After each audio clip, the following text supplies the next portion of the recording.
ദയവായിട്ടിരുന്നാട്ട് ദൈവത്തിരുനാമത്തിന് മഹത്വം ഉണ്ടാകട്ടെ. കടന്നു വന്ന എല്ലാ പ്രിയപ്പെട്ടവർക്ക് വേഗപരിതമനാകുന്ന യേശുക്രിസ്തുവിൻ്റെ നാമത്തിലുള്ള സ്നേഹവന്ദനത്തെ ഞാൻ ഈ സമയത്ത് അറിയിക്കുകയാണ്. വളരെ പ്രാർത്ഥനയോടുകൂടെ ഇന്ന് രാത്രിയിൽ ഒരു ഓപ്പൺ മൈൻഡോടുകൂടെ ഇരിപ്പാനായിട്ട് ദൈവനാമത്തെ ഓർപ്പിക്കട്ടെ. ഇന്ന് ദൈവം നമ്മോട് ഇടപെടുവാൻ ആഗ്രഹിക്കുന്ന ദൈവത്തിൻ്റെ വചനം അതേ വിഷയത്തിൽ അതേ കാഴ്ചപ്പാടിലേക്ക് കടന്നു വരുവാൻ ദൈവമായ കർത്താവ് നമ്മെ സഹായിക്കട്ടെ. കഴിഞ്ഞ ആഴ്ചകൾ നമ്മൾ ചിന്തിച്ചുകൊണ്ടേയിരുന്നത് എബ്രായലേഖനം 11-ാം അധ്യായം അതിന് 8 മുതൽ 12 വരെയുള്ള വാക്യങ്ങളാണ് നമ്മൾ ചിന്തിച്ചുകൊണ്ടേയിരുന്നത്. Chapter 11 verse 8-12. പ്രധാനമായിട്ട് നമ്മൾ 2 ആൾക്കാരെയാണ് കണ്ടത്. ഒന്ന് അബ്രഹാമിനെ നമ്മൾ കണ്ടു, 2 നമ്മൾ കണ്ടത് സാറയെ കണ്ടു. പ്രത്യേകിച്ച് വിശ്വാസമായിരിക്കുന്ന ബന്ധത്തിൽ 3 കാര്യങ്ങളെ നമ്മൾ പഠിക്കുവാനായിട്ട് കാരണമായി തീർന്നു. ഒന്ന്, അബ്രഹാമിന്റെ വിശ്വാസം ഒരു ഒബീഡിയന്റ് ഫെയ്ത്ത് ആയിരുന്നു. 2, ഒരു എൻഡ്യൂറിംഗ് ഫെയ്ത്ത് ആയിരുന്നു. 3, ഒരു ലൈഫ് ഗിവിംഗ് ഫെയ്ത്ത്. ഇതാണ് കഴിഞ്ഞ ദിവസം നമ്മൾ ചിന്തിക്കുവാൻ ഇടയായി തീർന്നത്. ഇന്ന് രാത്രി അടുത്ത വിഷയത്തിലേക്ക് ഞാൻ കടന്നു വരികയാണ്. അതിനാധാരമായി 13 മുതൽ 16 വരെയുള്ള വാക്യങ്ങൾ, വേഴ്സ് നമ്പർ 13-16, 13 മുതൽ 16 വരെയുള്ള വാക്യങ്ങൾ നമുക്കെല്ലാവർക്കും ഒരുമിച്ച് ചേർന്ന് ആ വാക്യം നമുക്ക് വായിക്കാം.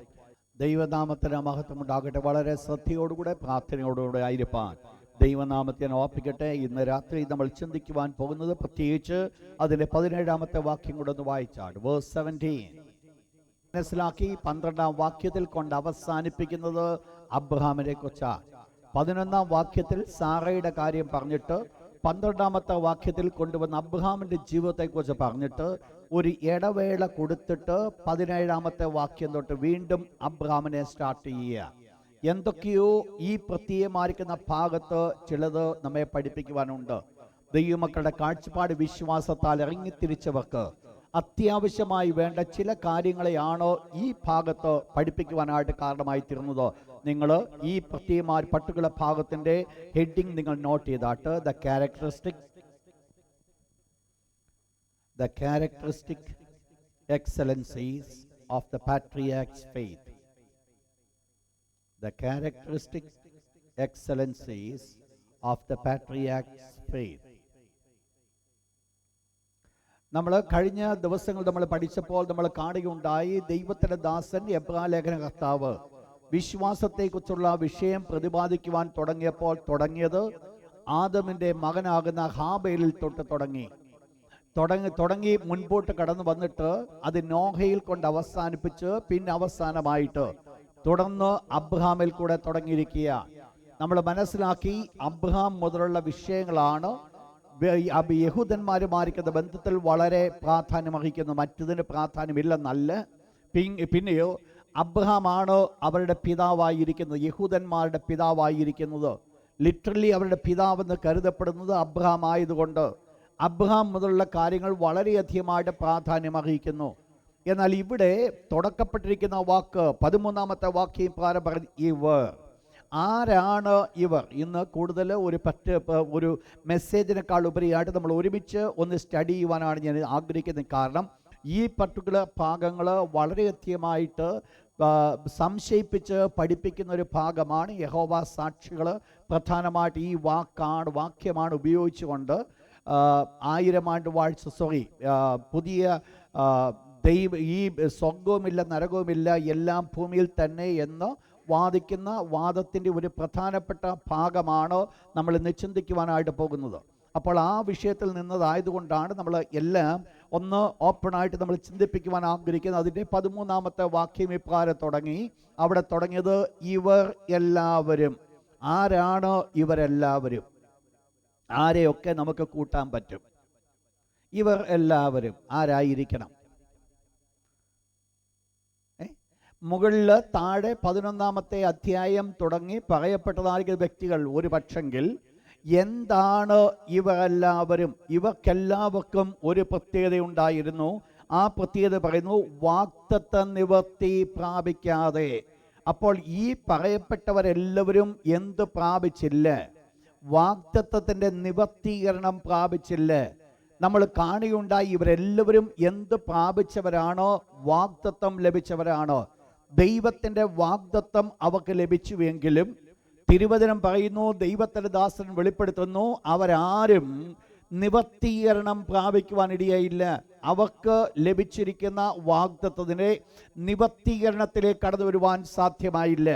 ഇതൊരു പക്ഷേ നമ്മുടെ മുമ്പിൽ ഒരു വലിയ ചോദ്യചിഹ്നമായിരിക്കുന്നു. കാരണം 11ാമത്തെ വാക്യം ഒന്ന് വായിച്ചാട്ട്. സാറയ്ക്ക് ലഭിച്ച വാഗ്ദത്തത്തിന്റെ നിവർത്തീകരണമാണ് ആ വാക്യത്തിൽ കൂടെ നമ്മൾ കാണുന്നത്. ഞാൻ 13ാമത്തെ വാക്യം പറഞ്ഞപ്പോൾ നിങ്ങൾ ശ്രദ്ധിച്ചോണം എൻ്റെ ഒരു പോയിന്റ്.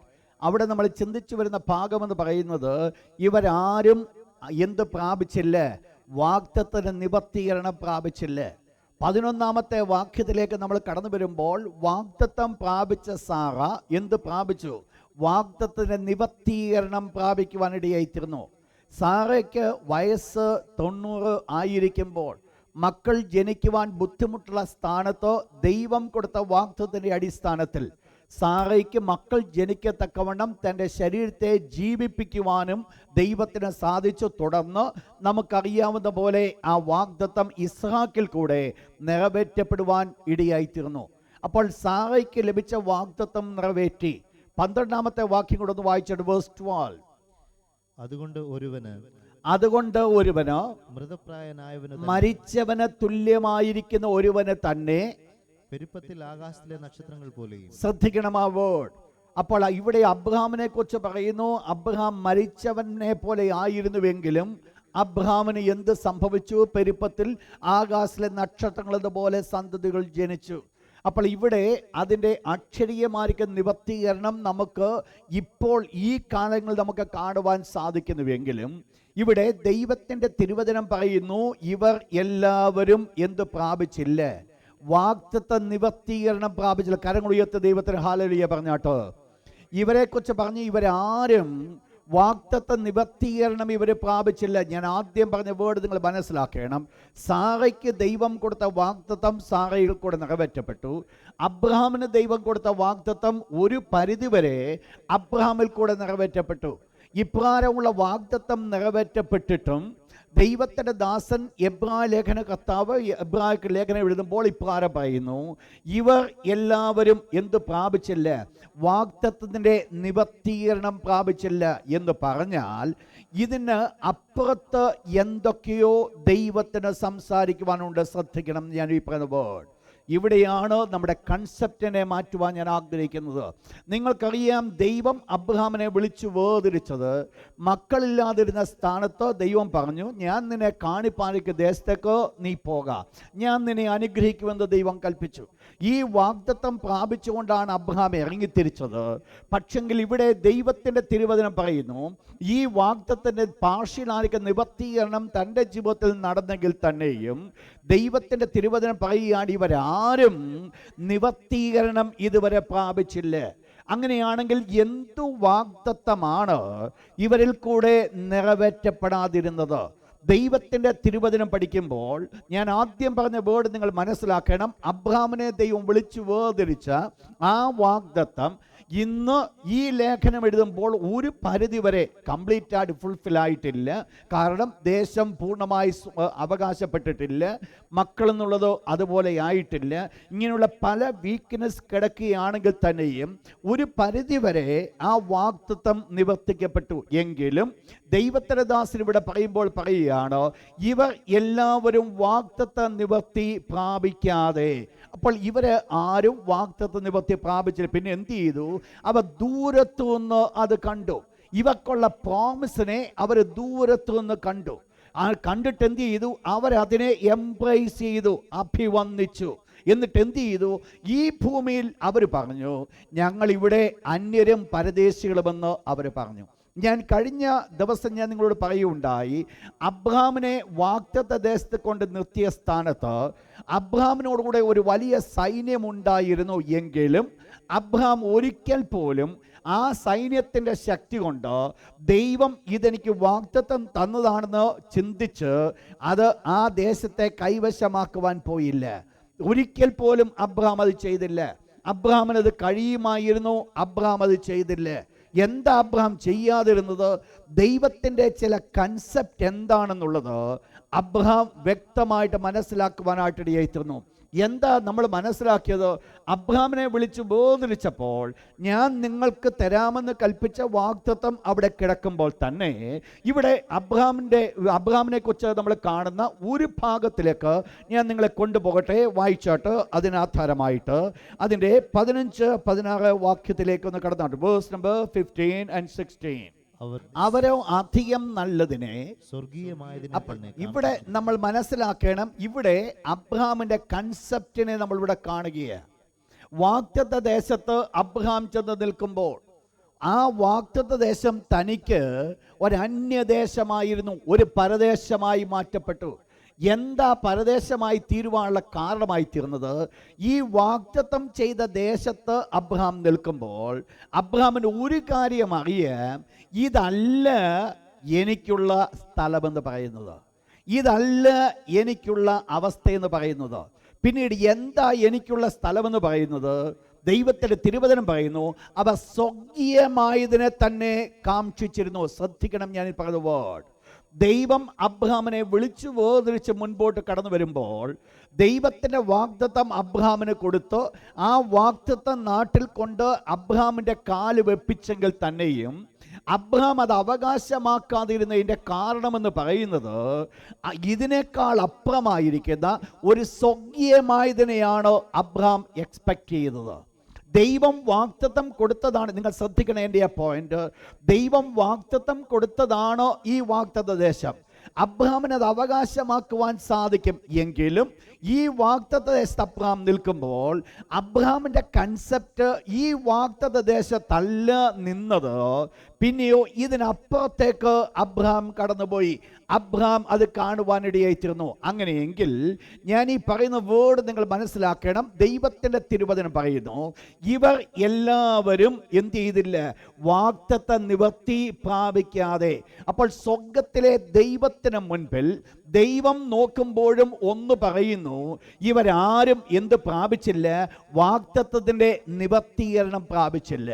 ഇവരുടെ പെരുമാറ്റത്തിൽ കൂടെ ഇവർ ഒരു കാര്യം വെളിപ്പെടുത്തി, ഞങ്ങൾ ആരും വാഗ്ദത്തം ഞങ്ങളുടെ ആരുടെയും വാഗ്ദത്തം ഞങ്ങൾക്ക് നിറവേറ്റപ്പെട്ടിട്ടില്ല. എന്നാൽ ഭൗതികമായിരിക്കുന്ന വാഗ്ദത്തങ്ങൾ നിറവേറ്റപ്പെട്ടു എന്ന് നമ്മൾ കാണുമ്പോൾ പിന്നീട് നിറവേറ്റപ്പെടാതിരുന്ന ഒരു കാര്യം മാത്രമായിരുന്നു ഉണ്ടായിരുന്നത്. ഒരു വാക്യം കൂടെ, വേഴ്സ് 10, 10ാമത്തെ വാക്യം കൂടെ വായിച്ചാൽ. വേഴ്സ് 10.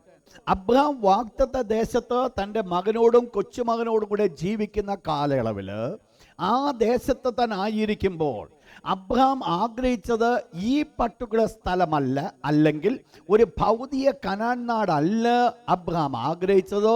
പിന്നെയോ അബ്രഹാമിൻ്റെ മുൻപിൽ ഉണ്ടായിരുന്നത് ദൈവം ശില്പിയായി നിർമ്മിച്ചതും അടിസ്ഥാനമുള്ള നഗരത്തിനുമായി അബ്രഹാം കാത്തിരുന്നു. നിങ്ങൾ മനസ്സിലാക്കണം, വിളിച്ചുകൊണ്ട് വന്നത് വാഗ്ദത്ത കനാൻ നാടാണെങ്കിലും വാഗ്ദത്ത കനാൻ നാട്ടിൽ നിൽക്കുമ്പോൾ അബ്രഹാമിന് തന്നെ മനസ്സിലായി, ഇതല്ല എൻ്റെ എൻഡ്, ഇവിടെ അല്ല എൻ്റെ അവസാനം. പിന്നീട് ഒരു ചോദ്യം നിങ്ങൾക്ക് ചോദിക്കുവാൻ സാധിക്കും, എന്തായിരുന്നു അബ്രഹാമിൻ്റെ അവസാനം? അബ്രഹാം മുൻപിൽ കണ്ടത് ഒരു സ്വർഗീയ യെരൂശലേമാണ് മുൻപിൽ കണ്ടത്. ദൈവത്തിൻ്റെ തിരുവചനം നമ്മൾ പഠിക്കുമ്പോൾ മനസ്സിലാക്കണം, അബ്രഹാം മുൻപിൽ കണ്ടത് അവ ദൂരെ നിന്ന് കണ്ടു, അതിനെ എംബ്രേസ് ചെയ്തു. എന്തിനെയാണ് അബ്രഹാം എംബ്രേസ് ചെയ്തത്? അബ്രഹാം ആലിംഗനം ചെയ്തത് സ്വർഗീയമായതിനെ, ദൈവം ശില്പിയായി നിർമ്മിച്ചതും അടിസ്ഥാനമുള്ള നഗരത്തെ അബ്രഹാം ആലിംഗനം ചെയ്തു. ശ്രദ്ധിക്കണം, ഞാനീ പറഞ്ഞ വേർഡ്. വിളിച്ചു വേർതിരിച്ചത് ഭൗതിക ഒരു സ്ഥലത്തിന് വേണ്ടിയാകുന്നുവെങ്കിൽ ഈ ഭൗതിക സ്ഥലത്തിൽ കൂടെ കൊണ്ടുവന്നിട്ട് ഇപ്പോൾ ദൈവത്തിൻ്റെ വചനം പറയുന്നു, അബ്രഹാം അത് പ്രാപിച്ചില്ല. ദൈവത്തിൻ്റെ തിരുവചനം പഠിപ്പിക്കുമ്പോൾ അതിനകത്ത് അവർക്കൊരു തെറ്റും കാണുന്നില്ല. ദൈവത്തിൻ്റെ എക്സ്പെക്റ്റേഷനും അത് തന്നെയായിരുന്നു. എന്ന് പറഞ്ഞാൽ അബ്രഹാം കാത്തിരുന്നതും ഒന്നിന്, ദൈവം അബ്രഹാമിൽ കൂടെ ആഗ്രഹിച്ചതും ഒന്ന് തന്നെ. രണ്ടും ഒരുപോലെ. ശ്രദ്ധിക്കണം, ഞാൻ ഈ പറഞ്ഞ വേർഡ്. രണ്ടും ഒരേ അളവിൽ ആയിത്തീരുവാനിടയായിത്തീർന്നു. ദൈവം ആഗ്രഹിച്ചതുപോലെ തന്നെ അബ്രഹാം ആഗ്രഹിക്കുവാനിടയായിത്തീർന്നു. അപ്പോൾ എന്താണ് ദൈവം എക്സ്പെക്ട് ചെയ്തത്? അബ്രഹാം എന്ത് എക്സ്പെക്ട് ചെയ്തു? ദൈവം തന്നെ ശില്പിയായി നിർമ്മിച്ച ഒരു നഗരം, അബ്രഹാം എന്താഗ്രഹിച്ചു? ഈ ഭൗതിക യെരൂശലേം അല്ല എനിക്ക് വേണ്ടത്, ദൈവം ശില്പിയായി നിർമ്മിച്ച ഒരു നഗരം. അപ്പോൾ രണ്ടുപേരുടെയും കൺസെപ്റ്റ് ഒന്ന് തന്നെയായിരുന്നു. ദൈവം ആഗ്രഹിച്ചത് ഒന്ന്, അബ്രഹാം ആഗ്രഹിച്ചത് അതേ കാര്യം. അങ്ങനെയെങ്കിൽ എൻ്റെ മുൻപിൽ ഒരു ചോദ്യമുണ്ട്. ദൈവം അബ്രഹാമിനെ വിളിച്ചപ്പോൾ ദൈവം അബ്രഹാമിന് ഒരു സ്വർഗീയ യെരൂശലേമിനെയാണ് വാഗ്ദത്തം ചെയ്തിരുന്നു എങ്കിൽ അബ്രഹാമിൻ്റെ ഈ കാത്തിരിപ്പിന് വളരെ ഇഷ്ടം നല്ലതാണ്. നിങ്ങൾ മനസ്സിലാക്കണം, ദൈവം അബ്രഹാമിനെ വിളിച്ചപ്പോൾ അബ്രഹാമിന് ദൈവം വാഗ്ദത്തം കൊടുത്തത്, ആ സമയത്ത് കൊടുത്തത് ഒരു സ്വർഗീയ യെരൂശലേം അല്ല, പിന്നെ ഏതായിരുന്നു? ഒരു ഭൗതിക യെരൂശലേം. അപ്പോൾ ഒരു ഭൗതിക യെരൂശലേം വാഗ്ദത്തം കൊടുത്തിട്ട്, അല്ലെങ്കിൽ വേറൊരു ഭാഗത്തിൽ ഞാൻ ഇങ്ങനെ പറയട്ടെ, വ്യാഖ്യാനിക്കട്ടെ, ഒരു ഭൗതിക നന്മ അബ്രഹാമിന് വാഗ്ദത്തം ദൈവം ചെയ്തപ്പോൾ ആ ഭൗതിക നന്മയിൽ കൂടെ ദൈവം എക്സ്പെക്ട് ചെയ്തൊരു കാര്യമുണ്ടായിരുന്നു. എന്തു വേണമെന്ന്. വാസ്തവത്തിൽ അബ്രഹാമിന് ലഭിച്ച ഈ ഭൗതിക നന്മ അബ്രഹാമിൻ്റെ ജീവിതത്തിൽ എന്തിലേക്ക് നടത്തി? ദൈവത്തിൻ്റെ ഹിതത്തിലേക്ക് തന്നെ നടത്തിയ ചെയ്തത്. ശ്രദ്ധിക്കണം, ഞാൻ പറഞ്ഞ വേർഡ്, ദൈവത്തിൻ്റെ ഇഷ്ടത്തിലേക്ക് അബ്രഹാമിനെ നയിക്കുവാനായിട്ടിടയായി തീർന്നു. നിങ്ങൾ മനസ്സിലാക്കണം, അബ്രഹാമിൻ്റെ അടുക്കൽ ദൈവം ചെന്നിട്ട് തേജോമനായിരിക്കും ദൈവം വെളിപ്പെട്ടുകൊണ്ട് ദൈവം അബ്രഹാമിനോട് പറഞ്ഞു, അബ്രഹാമേ, ഞാൻ നിന്നെ കാണിപ്പാൻ ദേശത്തേക്ക് പോകാം. ഈ വിളിച്ച് ആ ഒരു പ്രോമിസോടുകൂടെ വിളിച്ചിട്ട് ദൈവം തൻ്റെ ജീവിതത്തിൽ ആവശ്യമായിരിക്കുന്ന ഒരു നന്മ ദൈവം അങ്ങ് കൊടുത്തു. എന്താ പറഞ്ഞത്? ഞാൻ നിന്നെ അനുഗ്രഹിക്കും, നിനക്ക് ഞാൻ മക്കളെ തരും. മക്കളില്ലാതിരുന്ന അബ്രഹാമിൻ്റെ ജീവിതത്തിൽ മക്കളെ ദൈവം വാഗ്ദത്തമായിട്ട് കൊടുത്തു. എന്തിനാ കൊടുത്തത്? നിങ്ങൾ മനസ്സിലാക്കണം, ദൈവം അബ്രഹാമിനെ ദൈവസന്നിധിയിലേക്ക് നയിപ്പാൻ ആഗ്രഹിച്ചപ്പോൾ ദൈവം കണ്ട ഒരു കാര്യമുണ്ട്. എന്താണ് തനിക്ക് അവർക്ക് ചെയ്യുവാൻ സാധിക്കുന്നത്? എന്താണ് അബ്രഹാമിൻ്റെ വീക്ക്നെസ്? എവിടെയാണ് അബ്രഹാമിൻ്റെ കുറവ്? അത് പരിഹരിക്കുവാൻ കഴിയുന്ന ഒരു ദൈവത്തെയാണ് ദൈവം ആദ്യമായിട്ട് ദൈവത്തെ കണ്ടുമുട്ടിയപ്പോൾ വെളിപ്പെടുത്തുവാനായിട്ട് ഇടയായിത്തീർന്നത്. ദൈവം അബ്രഹാമിനെ ആദ്യമായിട്ട് കണ്ടപ്പോൾ ദൈവം പറഞ്ഞില്ല, അബ്രഹാമെ ഞാൻ സർവശക്തനാണെന്ന് പറഞ്ഞില്ല. ദൈവം അബ്രഹാമിനെ കണ്ടപ്പോൾ അബ്രഹാമിൻ്റെ ആവശ്യമെന്ന് പറയുന്നത് മക്കളില്ലായ്മയാകുന്നുവെങ്കിൽ സ്വർഗത്തിലെ ദൈവം കൊടുത്തൊരു വാഗ്ദത്തമാണ്, ഞാൻ നിനക്ക് മക്കളെ തരും. നിങ്ങൾ മനസ്സിലാക്കണം, ദൈവം എപ്പോഴും പ്രവർത്തിക്കുന്നത് ആത്മീയമായിരിക്കുന്ന ഒരു ശ്രേഷ്ഠമായിരിക്കുന്ന ഒരു മെച്ചമായിരിക്കുന്ന അവസ്ഥയിലേക്ക് ദൈവം നമ്മെ കൊണ്ടുവരുന്നതിന് മുൻപായിട്ട്, എൻ്റെ ആത്മീയ കണ്ണുകൾ തുറക്കപ്പെടുന്നതിന് മുൻപായിട്ട്, സ്വർഗത്തിലെ ദൈവം ആത്മീയ കണ്ണുകൾ തുറക്കപ്പെടുവാൻ ആഗ്രഹിക്കുമ്പോൾ ആദ്യമായിട്ട് ദൈവം ചെയ്യുന്നത് എൻ്റെ ഭൗതികമായിരിക്കുന്ന ആവശ്യങ്ങളെ ദൈവം നിറവേറ്റുന്ന ഒരു ദൈവമായിട്ട് വെളിപ്പെടുത്തുന്നു. അബ്രഹാമിൻ്റെ ജീവിതത്തിൽ അതാണ് ആദ്യം സംഭവിച്ചത്. ഭൗതിക കാര്യങ്ങൾ നിറവേറ്റപ്പെടുന്ന ഒരു ദൈവമായിട്ട് അബ്രഹാമിന് വെളിപ്പെട്ടുകൊണ്ട് അബ്രഹാമിൻ്റെ അടുക്കൽ കടന്നു വന്ന്, പക്ഷെങ്കിൽ ആ ഒരു ലെവലിൽ അബ്രഹാമിനെ ദൈവം നിർത്തിയില്ല. പകരം എന്തു വന്നു?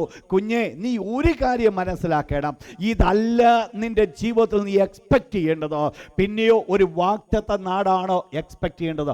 നിങ്ങൾ മനസ്സിലാക്കണം, എങ്ങോട്ട് അബ്രഹാമിനെ കൊണ്ടുപോയി? ഒരു ഭൗതിക നന്മ തനിക്ക് ആവശ്യമായിരിക്കുന്ന ഭൗതിക നന്മ കൊടുത്തുകൊണ്ട് അബ്രഹാമിനെ ആത്മീയ കാഴ്ചപ്പാടിലേക്ക് ദൈവം കൊണ്ടുപോയി. അങ്ങനെയെങ്കിൽ നമ്മൾ മനസ്സിലാക്കേണ്ടത്, അബ്രഹാം വാഗ്ദത്ത നിവർത്തി പ്രാപിച്ചില്ല എന്ന് പറയുവാൻ കാരണം അബ്രഹാമിന് വാഗ്ദത്തത്തിൻ്റെ നിവർത്തീകരണം ഭൗതികമായി ലഭിക്കാഞ്ഞത് കൊണ്ടല്ല, പൂർണ്ണമായി ലഭിച്ചിട്ടില്ല എന്നുള്ള സത്യമാണെങ്കിൽ തന്നെയും, എന്നാൽ ഇവിടെ നമ്മൾ കാരണമാകുന്നത് അബ്രഹാം എക്സ്പെക്ട് ചെയ്തതും ദൈവം എക്സ്പെക്ട് ചെയ്തതും ഒരു ഭൗതിക നന്മയിൽ ഒതുങ്ങി നിൽക്കുവാനല്ല, പിന്നെയോ ഒരാത്മീയ കാഴ്ചപ്പാടിലേക്ക് കടന്നു വരേണ്ടതോ വളരെ ആവശ്യമാണ്. ശ്രദ്ധിക്കുക നിങ്ങൾ ഈ വേർഡ്. എന്നെയും നിങ്ങളെയും ദൈവം കണ്ടുമുട്ടിയപ്പോൾ ഒരു പക്ഷെങ്കിൽ ദൈവം നമ്മളോട് ആരോടും പറഞ്ഞിട്ടില്ല, ഞാൻ നിനക്ക് നിത്യജീവനെ തരാം, അതുകൊണ്ട് നീ എൻ്റെ പിന്നാലെ വരാൻ. അങ്ങനെ ഉള്ളവർ ഉണ്ട്, അവരെ ഓർത്തി ഞാൻ ദൈവത്തെ സ്തുതിക്കുന്നു. പലപ്പോഴും ദൈവം നമുക്ക് വെളിപ്പെട്ടത് നമ്മുടെ ആവശ്യങ്ങൾക്ക് സഹായിയായിരിക്കുന്ന ഒരു ദൈവമായിട്ടാണ് ദൈവത്തെ നമുക്ക് വെളിപ്പെടുത്തിയത്. ഒരു പക്ഷെങ്കിൽ മറ്റുള്ളവർ കൂടോ അല്ലെങ്കിൽ നമുക്ക് നമ്മെ തന്നെയോ ദൈവത്തെ കണ്ടുമുട്ടുവാനുള്ള കാരണം എൻ്റെ ഈ പ്രതികൂലങ്ങളുടെ നടുവിൽ എന്നെ വിടുവിക്കുവാൻ കഴിവുള്ളത് ഈ ദൈവം എന്നുള്ളത് ഒരു വെളിപ്പാടാണ് എന്നെയും നിങ്ങളെ നയിച്ചത്. പക്ഷെങ്കിൽ എൻ്റെയും നിങ്ങളുടെ രോഗസൗഖ്യമോ എൻ്റെയും നിങ്ങളുടെ ഭൗതിക നന്മയോ അതുകൊണ്ട് എന്നെയും നിങ്ങളെ നിർത്തിക്കളയുവാൻ ദൈവം ആഗ്രഹിച്ചില്ല. അടുത്ത ലെവലിലേക്ക് ദൈവം നമ്മളെ കൊണ്ടുപോയി. എങ്ങോട്ട് കൊണ്ടുപോയെന്നറിയാമോ? നിത്യജീവനിലേക്ക് ദൈവം എന്നെയും നിങ്ങളെ നടത്തി. നിങ്ങൾ മനസ്സിലാക്കണം, ഇവിടെ അബ്രഹാമിന്റെ ജീവിതത്തിന്റെ പ്രത്യേകത എന്ന് പറയുന്നത് വാഗ്ദത്ത നിവർത്തീകരണം പ്രാപിച്ചില്ല എന്ന് പറയുവാൻ കാരണം അബ്രഹാം കാത്തിരുന്ന ദൈവം സ്വർഗീയമായിരിക്കുന്ന യെരൂശലേം അബ്രഹാം അനുഭവിച്ചില്ല. അപ്പോൾ അബ്രഹാമിന്റെ ജീവിതത്തിൽ ഇവിടെ ഈ ലോകത്തിൽ താൻ ജീവിക്കുന്ന സമയത്ത്, ഈ ലോകത്തിൽ താൻ ആയിരുന്നപ്പോൾ ഏതെല്ലാം നന്മകൾ തൻ്റെ ജീവിതത്തിൽ ലഭിച്ചുവോ, ഏതെല്ലാം അനുഗ്രഹങ്ങൾ തൻ്റെ ജീവിതത്തിൽ ലഭിച്ചുവോ, ഈ അനുഗ്രഹങ്ങളിലല്ല അബ്രഹാം കണ്ണു നട്ടത്. പിന്നെയോ ദൈവം തന്നെ ശില്പിയായി നിർമ്മിച്ച ഒരു നഗരമാണ് കാണുവാനിടയായി തീർന്നത്. ശ്രദ്ധിക്കണം ആ വേർഡ്. എനിക്ക് ആദ്യമായിട്ട് നമുക്ക് ഒരുമിച്ച് ചിന്തിപ്പിക്കുവാനുള്ള വിഷയമെന്ന് പറയുന്നത്, ഒരു പക്ഷെങ്കിൽ ഭൗതികമായിരിക്കുന്ന ആവശ്യങ്ങളോടുകൂടെ ആയിരിക്കാം ദൈവം നമ്മെ വിളിച്ചതെങ്കിലും ദൈവം ഇന്ന് നമ്മെക്കുറിച്ച് ആഗ്രഹിക്കുന്നത് ആ വാഗ്ദത്തത്തിന്റെ നിറവേറ്റപ്പെട്ടു എന്ന് പറഞ്ഞുകൊണ്ട് നിൽക്കുവാനല്ല, പിന്നെയോ അതിനുപരിയായിട്ട് ഒരാത്മീയ കാഴ്ചപ്പാട് എനിക്കും നിങ്ങൾക്ക് ഉണ്ടാകേണ്ടത് വളരെ ആവശ്യമാണ്. നിങ്ങൾക്കറിയാം, വേദപുസ്തകത്തിൽ അനേക തെളിവുകൾ എടുക്കുമ്പോൾ നമുക്ക് മനസ്സിലാക്കുവാൻ സാധിക്കും. നിങ്ങൾക്കറിയാം, കർത്താവായ യേശുക്രിസ്തു 70 പേരെ അയക്കുവാനായിട്ട് ഈരണ്ടായിട്ട് അവർ കടന്നുപോയി തിരിച്ച് മടങ്ങി വരുമ്പോൾ അവർ യേശുവിനോട് പ്രകാരം പറഞ്ഞു, ഗുരു, ഭൂതങ്ങളുടെ നിന്റെ നാമത്തിലോ കീഴ്പ്പെടുന്നത് ഞങ്ങൾ കാണുന്നു. യേശു അവരെ തിരിച്ച് നേരെ ഇപ്പോട്ട് ഡൈവേർട്ട് ചെയ്തു. എന്താ പറഞ്ഞത്? ഭൂതങ്ങൾ നിങ്ങൾക്ക് കീഴടങ്ങുന്നതല്ല, നിങ്ങളുടെ പേര് ജീവന്റെ പുസ്തകത്തിൽ എഴുതിയിരിക്കുന്നത് ഓർത്ത് നിങ്ങൾ സന്തോഷിപ്പീൻ. നിങ്ങൾ മനസ്സിലാക്കണം, ഇവിടെ എന്താ വാസ്തവത്തിൽ സംഭവിച്ചത്? വാഗ്ദത്വവുമായിരിക്കുന്ന ബന്ധത്തിൽ തന്നെ നമ്മൾ ചിന്തിച്ചാൽ ദൈവം കൊടുത്ത വാഗ്ദത്തം അവർ കടന്നുപോയി നിറവേറ്റപ്പെട്ടുകൊണ്ട് ദൈവിക വാഗ്ദത്തം നിറവേറ്റി എന്നുള്ള സന്തോഷത്തോടുകൂടെ കടന്നു വന്നവരോട് ദൈവത്തിന്റെ വാഗ്ദത്തം നിറവേറ്റപ്പെട്ടതിലുള്ള സന്തോഷമല്ല ദൈവം വെളിപ്പെടുത്തുവാൻ ആഗ്രഹിച്ചത്. ഇവിടെ ആകരുത് നിന്റെ കണ്ണ് നടുന്നത്, ഇതിനപ്പുറത്തേക്ക് നിന്റെ പോകണം. ഇന്ന് രാത്രി ഞാൻ പറഞ്ഞു വരുവാൻ ആഗ്രഹിക്കുന്ന വിഷയം എന്ന് പറയുന്നത്, ഒരു ഭൗതികമായിരിക്കുന്ന വാഗ്ദത്തം ദൈവം നിങ്ങൾക്ക് വാഗ്ദത്തം ചെയ്തുകൊണ്ട് ദൈവസന്നിധിയിലേക്ക് നിങ്ങൾ കടന്നു വന്നവരായിരിക്കാം. ദൈവം ആ വാഗ്ദത്തം നിങ്ങൾക്കൂടെ നിറവേറ്റപ്പെട്ട് കാണുമായിരിക്കാം. എന്നാൽ പ്രിയ ദൈവ പൈതലെ, ദൈവം എക്സ്പെക്ട് ചെയ്യുന്നത് ആ ഒരു കാഴ്ചപ്പാടിൽ, ഭൗതികമായിരിക്കുന്ന വാഗ്ദത്തം നിറവേറ്റപ്പെട്ടു എന്നുള്ള കാഴ്ചപ്പാടിൽ ഞാൻ നിങ്ങൾ ജീവിക്കുവാനല്ല ആഗ്രഹിക്കുന്നത്. ഈ ഭൗതിക നന്മകൾ ഞാൻ അനുഭവിക്കുമ്പോൾ, ഭൗതിക വാഗ്ദത്തം നിറവേറ്റപ്പെടൽ എന്റെയും നിങ്ങളുടെ ജീവിതത്തിൽ നിറവേറ്റപ്പെട്ട് കഴിയുമ്പോഴും അതേ സ്ഥാനത്ത് എനിക്കും നിങ്ങൾക്ക് ഒരു കാര്യം വേണം. ഇവിടെ ഞാൻ അന്യനാണ്, ഇവിടെ ഞാൻ പരദേശിയാണ് എന്നുള്ള ഒരു ചിന്തയാണ് ദൈവം നമ്മൾ കൂടെ എക്സ്പെക്ട് ചെയ്യുന്നത്. മനസ്സിലാകുന്നു ഞാൻ പറഞ്ഞത്? വേർഡ് നേരെ ദൈവം കൊണ്ടങ്ങ് മാറ്റി. അവരുടെ കാഴ്ചപ്പാടുകളെ ദൈവം പരിപൂർണമായി മാറ്റി. അവരുടെ ചിന്താഗതികളെ ദൈവം പരിപൂർണമായി മാറ്റി. ഇന്ന് രാത്രിയിൽ ഈ ബൈബിൾ ക്ലാസ് വഴി ഞാൻ പ്രാർത്ഥിച്ചുകൊണ്ടിരുന്നപ്പോൾ ഞാൻ ദൈവത്തോട് പ്രാർത്ഥിച്ച ഒരു കാര്യം മാത്രമേ ഉള്ളൂ. ദൈവമേ, ഈ ദിവസങ്ങളിൽ ഇന്ന് തന്നെ ഞങ്ങളുടെ കാഴ്ചപ്പാടുകളിൽ നിന്ന് മാറ്റപ്പെടുവാൻ നീ സഹായിക്കണം. പലപ്പോഴും നമുക്ക് ലഭിക്കുന്ന ഭൗതിക നന്മകളിലോ ഭൗതികമായിരിക്കുന്ന വാഗ്ദത്തങ്ങളിലോ ഞാനും നിങ്ങളും കണ്ണുനട്ട് അവിടെ നിൽക്കുന്നുവെങ്കിൽ അതാണ് ഒരു വലിയ പ്രശ്നത്തിന് കാരണമായിരിക്കുന്നത്. മനസ്സിലാക്കണം, അതിനുവേണ്ടി അല്ല എന്നെയും നിങ്ങളെ വിളിച്ചിരിക്കുന്നത്. അതൊരു ബേസിക് സ്റ്റെപ്പ് മാത്രമേ ആയിട്ടുള്ളൂ. ദൈവം എന്നെയും നിങ്ങളെ വിളിച്ചിരിക്കുന്നത് ദൈവം തന്നെ ശില്പിയായി നിർമ്മിച്ചതും അടിസ്ഥാനങ്ങളുടെ നഗരത്തിനുമായിട്ട് കാത്തിരിക്കുവാനാണ് ദൈവം നമ്മെ വിളിച്ചത്. അങ്ങനെയെങ്കിൽ എൻ്റെ മുൻപിൽ ഉണ്ടാകേണ്ട ഒരു കാഴ്ചപ്പാട് സ്വർഗീയ യെരൂശലേമായിരിക്കണം. എൻ്റെ മുൻപിൽ ഉണ്ടാകേണ്ട ഒരു കാഴ്ചപ്പാട് ഭൗതികമായിരിക്കുന്ന ആവശ്യങ്ങളുടെ മുൻപിൽ, ഭൗതികമായിരിക്കുന്ന ചുറ്റുപാടുകളുടെ മുൻപിൽ, ഭൗതികമായിരിക്കുന്ന നന്മകളുടെ മുൻപിൽ എനിക്കും നിങ്ങൾക്കും ഉണ്ടാകേണ്ട ഒരു കാഴ്ചപ്പാട് ഭൗതിക നന്മകളല്ല, പിന്നെയും അതിനപ്പുറത്ത് ഒരാത്മീയമായിരിക്കുന്ന കാഴ്ചപ്പാട് എനിക്കും നിങ്ങൾക്കും ഉണ്ടാകണം. പ്രിയപ്പെട്ടവരെ, പലപ്പോഴും ഇസ്രായേൽ മക്കളുടെ ജീവിതത്തിൽ സംഭവിച്ച ഒരു കാര്യം അതായിരുന്നു.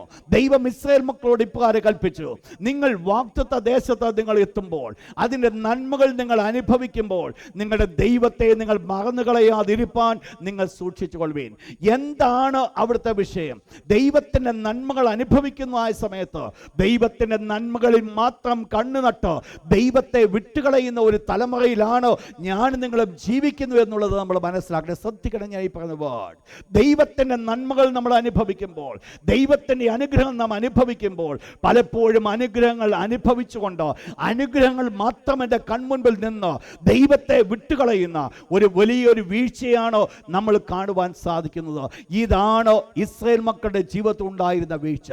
അവർ വാഗ്ദത്ത കനാൻ ദേശത്ത് അവരെത്തിയെങ്കിലും ദൈവം പല ശത്രുക്കളെ അങ്ങോട്ട് വിടുവാനുള്ള ഏക കാരണമെന്ന് പറയുന്നത് അവരുടെ കാഴ്ചപ്പാടുകൾ പരിപൂർണമായത് മാറ്റുവാൻ, അവരുടെ ചിന്താഗതികൾ പരിപൂർണമായി മാറ്റുവാൻ, അവരുടെ ഹൃദയവിചാരങ്ങൾക്കൊരു മാറ്റം വരുത്തുവാൻ, ദൈവം ആഗ്രഹിക്കുന്ന അവസ്ഥയിലേക്ക് അപ്രകാരം ഒരു കാഴ്ചപ്പാട് കാണുവാൻ ദൈവം അവരെക്കുറിച്ച് ആഗ്രഹിക്കുവാൻ ഇടയായിത്തീർന്നു. നിങ്ങൾ മനസ്സിലാക്കണം, ഇവിടെയാണ് ശുദ്ധീകരണം നടക്കുന്നത്. അങ്ങനെയെങ്കിൽ എനിക്കും നിങ്ങൾക്കും ആവശ്യമായിരിക്കുന്നത് എന്തെന്ന് ചിന്തിക്കുമ്പോൾ, എനിക്കും നിങ്ങൾക്ക് ഭൗതികമായിരിക്കുന്ന ഒരു വാഗ്ദത്തത്തിൽ ഞാൻ നിങ്ങൾ കണ്ണുനിട്ടുകൊണ്ട് ഇരിപ്പാൻ അല്ല ആഗ്രഹിക്കുന്നത്, പിന്നെയോ അതിനപ്പുറമായിട്ട് ഒരു കാഴ്ചപ്പാട് എനിക്ക് നിങ്ങൾക്ക് ഉണ്ടാകണം. ദൈവം ശുശ്രൂഷയെക്കുറിച്ച് ഒരു കാഴ്ചപ്പാട് തന്നിരിക്കുന്ന ഒരു വ്യക്തി, ആ ശുശ്രൂഷ മണ്ഡലത്തിൽ അവൻ ഉയർന്നു കഴിയുമ്പോൾ, ആ ലെവലിലേക്ക് ഉയർന്നു കഴിയുമ്പോൾ സ്വാഭാവികമായിട്ട് ചിന്തിക്കുവാൻ സാധിക്കും, ദൈവം എനിക്ക് തന്നിരിക്കുന്ന ശുശ്രൂഷ മണ്ഡലത്തിൽ ഞാൻ ഇത്രത്തോളമായി. എന്നാൽ എന്താ അവിടെ സംഭവിക്കുന്ന അറിയാമോ? ഈ സ്വർഗീയ യെരൂശലേം കാണാതെ എനിക്ക് ലഭിച്ച ശുശ്രൂഷയുടെ വിജയമാണ് ഞാൻ കാണുന്നത് എങ്കിൽ എൻ്റെ ജീവിതത്തിൽ കടന്നു വരുന്നത് നിഗളവും അതിൻ്റെ അടുത്ത സ്റ്റെപ്പ് വീഴ്ചയുമായിരിക്കും കടന്നു വരുന്നത്. പലപ്പോഴും നമ്മുടെ ചുറ്റുപാട് നിൽക്കുന്ന നമുക്ക് ലഭിക്കുന്ന അനുഗ്രഹങ്ങളെ നമ്മൾ കാണുമ്പോഴാണ് അഹങ്കാരം നമ്മുടെ ജീവിതത്തിൽ കൂടെ കടന്നു വരുന്നത്. ഇന്ന് രാത്രി ഓർപ്പിക്കട്ടെ പ്രിയപ്പെട്ടവരെ, അബ്രഹാം മുതലുള്ള പിതാക്കന്മാർ, അതിന് മുൻപുള്ള അവസ്ഥകളെക്കുറിച്ച് നമ്മൾ ചിന്തിക്കുമ്പോഴും നമ്മൾ കാണുന്നുണ്ട് എന്തെല്ലാം അനുഗ്രഹങ്ങൾ ദൈവം അവരുടെ മേൽ ചൊരിയുമ്പോഴും, ഏതെല്ലാം നന്മകൾ ദൈവം അവരുടെ മേൽ ചൊരിയുമ്പോഴും അവർ കാണുന്ന ഒന്നുണ്ട്, ഇതിനപ്പുറത്തുള്ളൊരു കാഴ്ച അവർ കണ്ടത്. അവരുടെ കണ്ണിവിടെ നട്ടിട്ടില്ല, അവരുടെ കണ്ണിവിടെ ഉടക്കിക്കിടന്നില്ല, ഭൗതിക നന്മകൾ അവരുടെ കണ്ണുകളായിരുന്നില്ലേ, പിന്നെയോ ദൈവം തന്നെ ശില്പിയായി നിർമ്മിച്ചതും അടിസ്ഥാനമുള്ള നഗരത്തിന് വേണ്ടി അവർ കാത്തിരുന്നുവെങ്കിൽ, ഇന്ന് രാത്രി പ്രിയപ്പെട്ട ദൈവത്തിന്റെ മക്കളോട് ഞാൻ ഓർപ്പിക്കട്ടെ, എനിക്കും നിങ്ങൾക്കും ഉണ്ടാകേണ്ട ഒരു കാഴ്ചപ്പാട്, ദൈവം ശില്പിയായി നിർമ്മിച്ചതും അടിസ്ഥാനമുള്ള നഗരമാണ് എന്റെയും നിങ്ങളുടെ മുൻപിൽ വരേണ്ടത്. മറ്റൊന്നുമല്ല എനിക്കും നിങ്ങൾക്ക് മുൻപിൽ നിൽക്കേണ്ടത്. എന്റെയും നിങ്ങളുടെ മുൻപിൽ നിൽക്കേണ്ടത് എൻ്റെ വീണ്ടെടുപ്പ് എന്റെയും നിങ്ങളുടെ മുൻപിൽ നിൽക്കണം. എനിക്ക് ലഭിക്കുന്ന ഭൗതികമായ വിജയമല്ല ദൈവം എനിക്കുന്ന വീണ്ടെടുപ്പിന്റെ വില. എൻ്റെ കർത്താവായ യേശുവിനോട് അനുരൂപനായി തീരുന്ന ഒരു ശ്രേഷ്ഠമായിരിക്കുന്ന അവസ്ഥ ഇന്ന് വൈകിട്ട് ഞാൻ പ്രാർത്ഥിച്ചപ്പോൾ ഞാൻ ഇപ്രകാരം പ്രാർത്ഥിച്ചു, എൻ്റെ ദൈവമേ, നിന്റെ തേജസ്സുള്ള മുഖമൊന്ന് കണ്ട് എൻ്റെ ദൈവത്തിന് നന്ദി പറയുവാൻ അപ്രകാരമുള്ള ഹൃദയത്തിൻ്റെ ഒരു തേജസ് എൻ്റെ ഉള്ളിലും വസിച്ചിരുന്നുവെങ്കിൽ എത്ര നന്നായിരുന്നു. എത്രയോ മിനിറ്റുകൾ, മണിക്കൂറുകൾ പ്രാർത്ഥിക്കുന്ന ചില നിമിഷങ്ങൾ, അല്ലെങ്കിൽ ദൈവത്തോട് ബന്ധപ്പെടുന്ന ചില നിമിഷങ്ങൾ, ദൈവത്തിൻ്റെതായിരിക്കുന്ന തേജസ് നമ്മൾ വസിക്കുന്നുവെങ്കിൽ എനിക്കും നിങ്ങൾക്കും വേണ്ടത് ചില മിനിറ്റുകൾ ദൈവത്തിന്റെ തേജസ് എന്നിലും നിങ്ങളിൽ വസിക്കുന്ന ഒരു അവസ്ഥയല്ല വേണ്ടത്. എന്നിലും നിങ്ങളിലും തേജസ് വസിക്കുവാൻ 24 മണിക്കൂറും എന്നിലും നിങ്ങൾ തേജസ് വസിക്കുന്നുവെങ്കിൽ അതിനപ്പുറത്ത് വേറെ ഒന്നുമില്ല എന്ന് ഞാൻ ഓർപ്പിക്കട്ടെ. ആ തേജസ് വസിക്കണമെങ്കിൽ എനിക്കും നിങ്ങൾക്ക് ഒരു കാഴ്ചപ്പാടുണ്ടാകണം. ആ തേജസ് എനിക്കും നിങ്ങളുടെ മുമ്പിൽ കാഴ്ചപ്പാടാകണം. എൻ്റെയും നിങ്ങളുടെ മുൻപിൽ ആ തേജസ് ഒരു കാഴ്ചപ്പാടായി മാറ്റപ്പെടാത്തിടത്തോളം കാലം എനിക്കും നിങ്ങളിൽ കൂടെ ആ തേജസ് വെളിപ്പെടുവാൻ സാധ്യമല്ല. പലപ്പോഴും നമ്മുടെ ആത്മീയ ജീവിതത്തിൽ നമ്മൾ കുടുങ്ങിക്കിടക്കുവാനുള്ള കാരണം മറ്റൊന്നുമല്ല, ദൈവം തരുന്ന അനുഗ്രഹങ്ങൾ കൊണ്ട് നാം ആയിരിക്കുന്ന അവസ്ഥയിൽ കുടുങ്ങിക്കിടക്കുകയാണ്. കൊടുക്കുന്നത് ദൈവമല്ല, കുടുങ്ങുന്നത് നമ്മൾ തന്നെ കുടുങ്ങുവാനായിട്ട് ആഗ്രഹിക്കുന്നു. കാരണം നമ്മുടെ കാഴ്ചപ്പാടുകൾ പരിപൂർണമായി മാറ്റപ്പെട്ടു. ഇവിടെ എന്താ ദൈവദാസന്മാരുടെ ജീവിതത്തെക്കുറിച്ച് പറഞ്ഞത്? ദൈവം തന്നെ ഈ അബ്രഹാമിന്റെ ജീവിതത്തിൽ വാഗ്ദത്ത ദേശത്ത് അബ്രഹാം ആയിരിക്കുമ്പോഴും ആ വാഗ്ദത്ത ദേശം തനിക്ക് പിടിച്ചെടുക്കുവാൻ സാധിക്കുമെങ്കിലും അബ്രഹാമിന്റെ മനസ്സിൽ വന്നത് ഒന്നാണ്, ഞാൻ ഈ വാഗ്ദത്ത ദേശം പിടിച്ചെടുത്തിട്ട് എനിക്ക് വലിയ കാര്യമൊന്നുമില്ല. ഇന്നല്ലെങ്കിൽ നാളെ ഇത് ദ്രവിച്ചു പോകുന്നതാണ്, ഇന്നല്ലെങ്കിൽ നാളെ ഇത് നശിച്ചു പോകുന്നതാണ്. എന്നാൽ എനിക്ക് ഒരിക്കലും നശിക്കാത്തതും എല്ലാ കാലത്തും നിലനിൽക്കുന്നതുമായിരിക്കുന്ന ഒരു നഗരം മാത്രമേ ഉള്ളൂ. അത് ദൈവം തന്നെ ശില്പിയായി നിർമ്മിച്ചത്. കാഴ്ചപ്പാട് എങ്ങോട്ട് മാറിയെന്നത് മനസ്സിലായോ? കരങ്ങളുയർത്തി ദൈവത്തിന് ഹല്ലേലൂയ പറഞ്ഞാട്ട്. കാഴ്ചപ്പാടുകൾ എവിടെ മാറിയെന്നറിയാമോ? എവിടെയാണോ എൻ്റെ പോയി നിന്നത്? അതുകൊണ്ട് എന്ത് സംഭവിച്ചു? തൻ്റെ ജീവിതത്തിൽ അതൊരു വലിയ അനുഗ്രഹമായി മാറ്റപ്പെട്ടു. ഇതുകൊണ്ടാണ് ദൈവത്തിന് അബ്രഹാമിനെ അനുഗ്രഹിപ്പാൻ കാരണമായി തീർന്നത്. ഇതുകൊണ്ടാണ് ദൈവം ചോദിച്ചപ്പോൾ തന്നെ ഇസ്ഹാക്കിനെ കൊടുക്കുവാനായിട്ട് കാരണമായി തീർന്നത്. ഒരു പക്ഷെങ്കിൽ നമ്മുടെ ജീവിതത്തിൽ ഇസ്ഹാക്കിനെ ചോദിച്ചു കഴിഞ്ഞാൽ നമുക്ക് കൊടുക്കുവാൻ ബുദ്ധിമുട്ടുണ്ട്. എന്താ ബുദ്ധിമുട്ടിൻ്റെ കാരണം എന്നാണെന്നറിയാമോ? എൻ്റെയും നിങ്ങളുടെ കണ്ണുകൾ ഇസ്ഹാക്കിൽ വന്ന് നിൽക്കുക. അതാണ് എൻ്റെയും നിങ്ങളുടെ കാഴ്ചപ്പാട്. ഇവിടെയാണ് ഞാനും നിങ്ങൾ നിൽക്കുന്നത്. അവിടെയാണ് നമ്മുടെ ജീവനായിരിക്കുന്നത്. അവിടെയാണ് നമ്മുടെ സന്തോഷവും സമാധാനവും ആയിരിക്കുന്നത്. അവിടെയാണ് നാം സകലതുമായ സംതൃപ്തിയും കാണുന്നത്. എന്നാൽ ഞാൻ ഓർപ്പിക്കട്ടെ, അതല്ല നമ്മുടെ സന്തോഷത്തിൻ്റെ സ്ഥാനമെന്ന് പറയുന്നത്. ഇത് നൽകിത്തന്ന ദൈവമാണ് എൻ്റെയും നിങ്ങളുടെ മുൻപിൽ ഉണ്ടാകേണ്ടത്. നിങ്ങൾ മനസ്സിലാക്കണം, ഈ ഒരു വിഷയത്തിലേക്ക് അബ്രഹാം കടന്നു വന്നു. ഇതൊന്ന് അബ്രഹാം മനസ്സിലാക്കി. നിങ്ങൾ മനസ്സിലാക്കണം, വിളിച്ചപ്പോൾ ഭൗതിക നന്മയോടെയാണ് വിളിച്ചത്. ഭൗതികമായിരിക്കുന്ന ആവശ്യമായ അനുഗ്രഹമാണ് ദൈവം വാഗ്ദത്തം ചെയ്തത്. പക്ഷെങ്കിൽ മുൻപോട്ട് കടന്നു വരുമ്പോൾ ഈ ഭൗതിക നന്മകളുടെ കാഴ്ചപ്പാട് മാറി ആത്മീയ നന്മകളുടെ കാഴ്ചപ്പാട് കണ്ടതാണ് അബ്രഹാം വിജയിക്കുവാൻ കാരണമായി തീർന്നത്. ഞാൻ ഇന്ന് രാത്രി പറഞ്ഞു വന്ന വിഷയം ഇവിടെയാണ്. ഭൗതിക നന്മകളോടുകൂടി ദൈവം വിളിച്ചുവെങ്കിൽ ഇനിയും ആ ഭൗതിക നന്മകൾ കണ്ടുകൊണ്ട് നിൽക്കുന്നവരായിട്ടല്ല, പകരം ആത്മീയ നന്മകൾ കാണുന്നവരായി ഞാൻ നിങ്ങൾ മാറ്റപ്പെട്ടാൽ എൻ്റെയും നിങ്ങളുടെ ജീവിതം അനുഗ്രഹത്തിന് കാരണമായി തീരും. എന്ത് സംഭവിച്ചു? ഇവർ എല്ലാവരും വാഗ്ദത്ത നിവർത്തി പ്രാപിച്ചില്ല എന്ന് പറയുമ്പോൾ നിങ്ങൾ മനസ്സിലാക്കണം, സ്വർഗത്തിലെ ദൈവം കൂടെ, എൻ്റെ ആ പോയിന്റ് നിങ്ങൾ മനസ്സിലാക്കണം, സ്വർഗത്തിലെ ദൈവം കൂടെ എക്സ്പെക്റ്റ് ചെയ്ത ഒരു കാര്യമാണ്. ഈ അബ്രഹാം വാഗ്ദത്ത ദേശം തൻ്റെ സ്വന്തം ദേശമായിട്ട് അവകാശമാക്കി നിൽക്കുവാനല്ല. ഈ വാഗ്ദത്ത ദേശത്ത് അബ്രഹാം കാണേണ്ടത് സ്വർഗീയ കനാൻ. ഇതാണ് ദൈവത്തിൻ്റെ ആഗ്രഹം. അതായിരുന്നു കൊണ്ട് നിർത്തിയിരിക്കുന്ന വാഗ്ദത്ത ദേശത്ത. പക്ഷേ അതുകൊണ്ട് എന്ത് സംഭവിച്ചില്ലേ? വാഗ്ദത്തത്തിന് നിവർത്തീകരണം പ്രാപിക്കാതെ മാറ്റപ്പെട്ടു. വാഗ്ദത്തത്തിന് നിവർത്തീകരണം പ്രാപിക്കാതെ പോയെങ്കിൽ ഇവർ എല്ലാവരും വാഗ്ദത്ത നിവർത്തി പ്രാപിച്ചില്ല. പിന്നീട് എന്താ ഇവരുടെ ജീവിതത്തിൽ ഉണ്ടായിരുന്നത്? ഇവരുടെ ജീവിതത്തിൽ ഇവരുടെ ഫെയ്ത്ത് എങ്ങനെ പ്രവർത്തിക്കുവാനായിട്ട് ഇടയായിത്തുന്ന പ്രധാനമായിട്ട് നമ്മൾ 7 വിധങ്ങളിലാണ് ഈ ഫെയ്ത്ത് പ്രവർത്തിക്കുന്നതായിട്ട് നമ്മൾ കാണുന്നത്. The acting of the faith. എന്താ അവിടെ സംഭവിച്ചത്? വായിച്ചോട്ട് 13-ാമത്തെ വാക്യം വീണ്ടും ഒരിക്കൽ കൂടെ. ഒന്നാമത് സംഭവിച്ചത് ദൂരത്തു നിന്ന് അവർ അത് കണ്ടു. സംഭവം എവിടെയോ ദൂരത്ത് കിടക്കുക. See afar off. ആ വാഗ്ദത്തത്തിന്റെ നിവർത്തീകരണം ദൂരെ വെച്ച് കണ്ടു. അവരുടെ അടുത്തൊന്നുമല്ല അത് കിടക്കുന്നത്. കാലങ്ങൾ ഒത്തിരി കഴിയണം. ദൈവം ഓൾറെഡി വാഗ്ദത്തം ചെയ്തതാ. പക്ഷെ ഇത് വളരെ ദൂരത്തിൽ കിടക്കുന്നതിനെ അബ്രഹാം കാണുവാനായിട്ടിടയായിത്തീർന്നു. അബ്രഹാമിന്റെ വിശ്വാസം കണ്ടുകൊണ്ട് അബ്രഹാം അത് കണ്ടു. നിങ്ങൾ മനസ്സിലാക്കണം, അബ്രഹാമിന്റെ വിശ്വാസം അബ്രഹാമിന്റെ ജീവിതത്തിൽ എന്ത് ചെയ്തു? വളരെ ദൂരെ കിടക്കുന്ന കാഴ്ചകൾ വരെ കാണുവാനായിട്ട് അബ്രഹാമിനെ സഹായിച്ചു എന്നുള്ളത് ഇതിനകത്തെ വിഷയമാണ്. നിങ്ങൾ മനസ്സിലാക്കണം, എന്താ ഈ സഹായിച്ചത്? The faith of Abraham.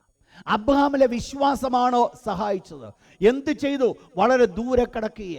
നിങ്ങൾ മനസ്സിലാക്കണം, കർത്താവായ യേശുക്രിസ്തു ഈ ലോകത്തിൽ വന്നപ്പോൾ പറഞ്ഞൊരു വേർഡ് ഈ സമയത്ത് വളരെ വാല്യുബിൾ ആണ്. John the chapter 8 verse number 56. യോഹന്നാൻ 8-ാം അധ്യായം 56-ാമത്തെ വാക്യം ശ്രദ്ധിക്കുക. നിങ്ങളുടെ പിതാവായ അബ്രഹാം എൻ്റെ ദിവസം കാണും എന്നുള്ളത് കൊണ്ട് എന്ത് ചെയ്തു? ആര്? ഏത് കാലത്ത്? കർത്താവായ യേശു ജനിക്കുന്നതിന് എത്രയോ വർഷങ്ങൾക്ക് മുമ്പ് അബ്രഹാമിന്റെ ഉള്ളം സന്തോഷിച്ചു.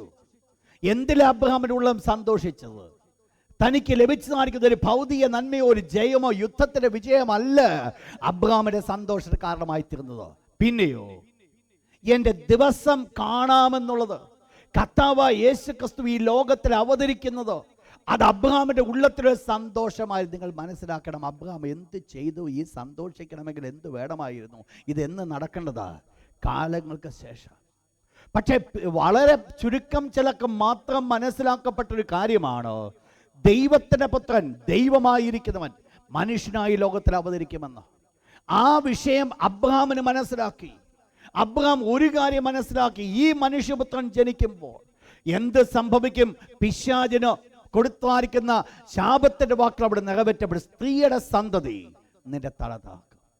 അവരെല്ലാവരും എക്സ്പെക്ട് ചെയ്തൊരു കാര്യമായിരുന്നു, എന്ന് ഇതിൽ നിന്നൊരു വിടുതൽ പ്രാപിക്കും.